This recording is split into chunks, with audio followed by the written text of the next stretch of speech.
Hi guys, so I just wanted to pop in today and do another quick little video for you guys.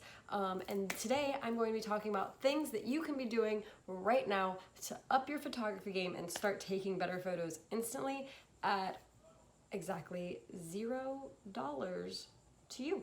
So pretty cool, right? So if you're new to photography, you're gonna wanna go ahead and save this video. Click this little thing down here. Go ahead and save it so that later on when you're starting to take some photos and stuff that you can come back to this and watch it and know exactly what you need to be doing. So without further ado, things you can be doing right now to start taking better photos. So the first major photography tip that I'm going to give you, and if you're not already doing it, you need to switch your settings on your phone or camera right now. And that is, you need to be shooting in RAW.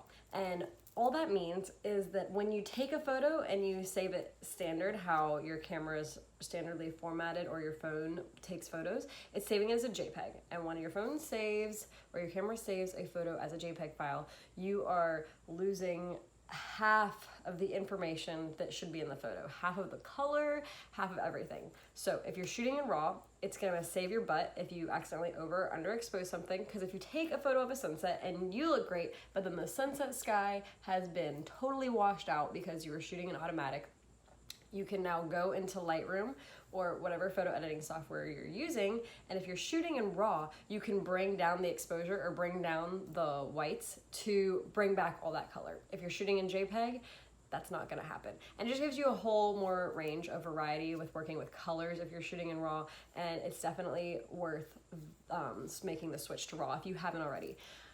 A little trick, in your camera, it's really easy to switch over to RAW. You can just go to your settings and whatever type of camera you have, I'm sure you can just look up a YouTube video on how to do it for your specific camera. But if you're not using a actual camera, you're just doing iPhone photography, which is totally fine. People take gorgeous photos on iPhones. What you can do is you can download a free app. You can download the Lightroom app. I know it does it. I'm sure there are other ones. But if you have the Lightroom app, then you can go and take photos in that, and you can save those photos as RAW files. So then you're taking photos on your phone that are RAW, and that is an incredible technology to have. So something that's definitely worth doing. Plus, if you have Lightroom on your phone, then you can get Lightroom mobile presets, and then you can instantly edit the photos that you're taking in Lightroom and then edit them on your phone all in one, and then just export them to Instagram, and bam, you've got beautiful photos in like minutes. Second tip is you need to be shooting in the rule of thirds. So I'm gonna make this super simple. There's tons of things that you can look up online about this, but basically imagine that your screen is a grid and you've got 1, 2, 3, 4,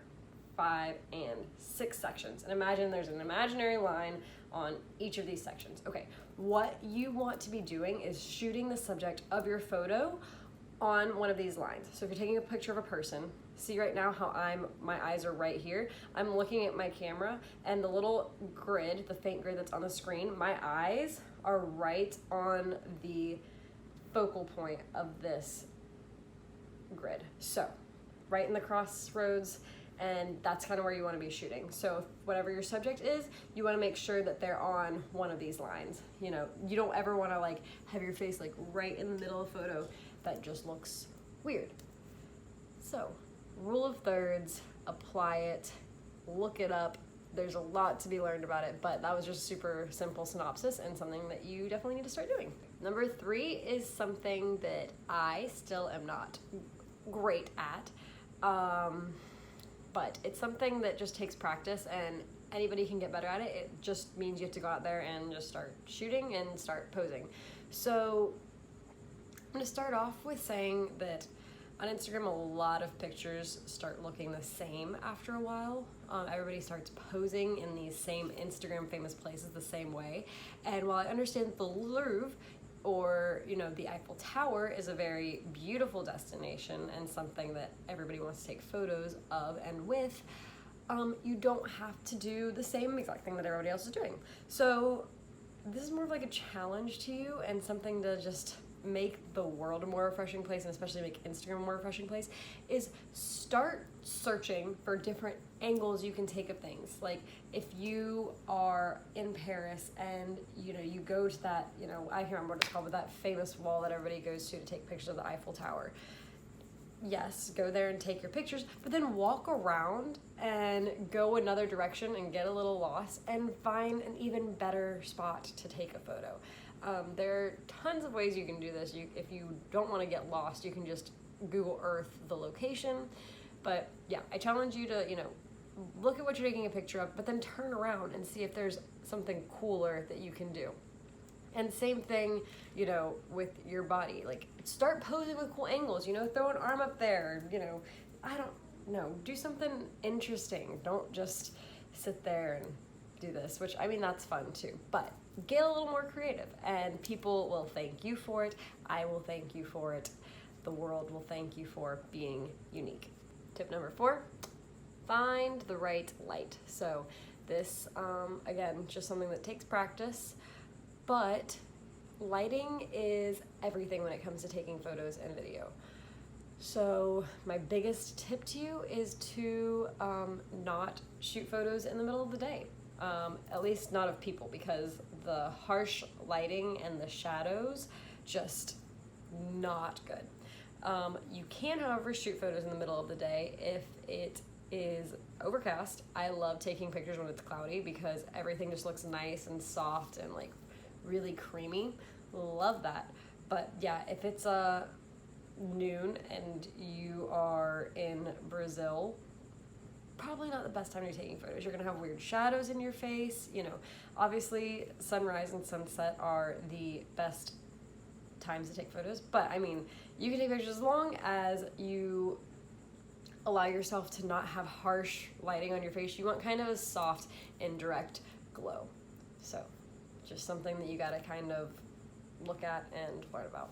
And then the final thing that you can start doing is you need to get inspired by other photographers. If you are just looking at meme accounts and, Kylie Jenner's photos on Instagram, then you're probably never gonna become a better photographer because you're not being inspired by people who are inspiring and worth it following. Find some of your favorite photographers, go to the explore page and just scroll down and, find a picture that sticks out to you, go look at that account and, see what kind of photos they're taking. One of my favorite photographers is Michael Moretti, and he takes gorgeous, gorgeous photos. So then I see who he's following and who inspires him. And from there, I have found all of these incredible photographers.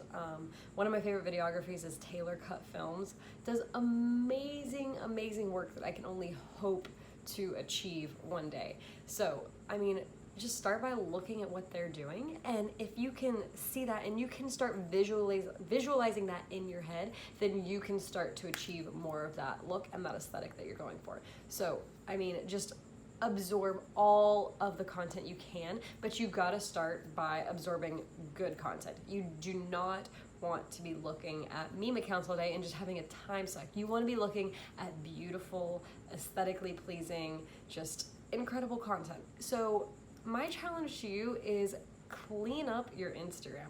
I'm not saying to unfollow your friends or whatever, but if you're just following a bunch of random accounts that aren't inspiring you or aren't doing anything, unfollow them. I have 2 accounts. I have a personal account and then this account, and my personal account is where I, follow all my memes and all that kind of stuff, and I rarely go on it because I know that I will just go down a rabbit hole of just funny videos and memes. So I don't like doing that to myself unless I know I have some spare time, which I usually don't. So on this account though, I only follow other travel bloggers, other photographers, and then of course my friends.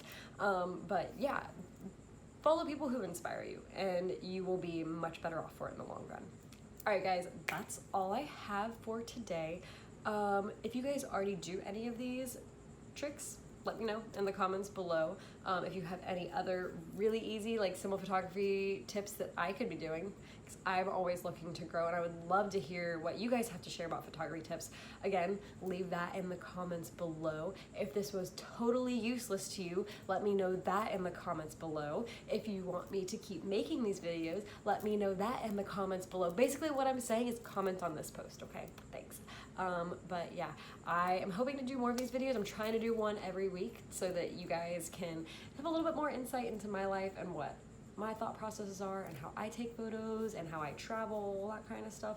So you guys commenting really lets me know that you like these and appreciate them and you find them valuable. So keep it coming, share the love, share me on your Instagram stories, follow, like, comment, subscribe, whatever all those YouTubers say. So bye. Thanks, you guys.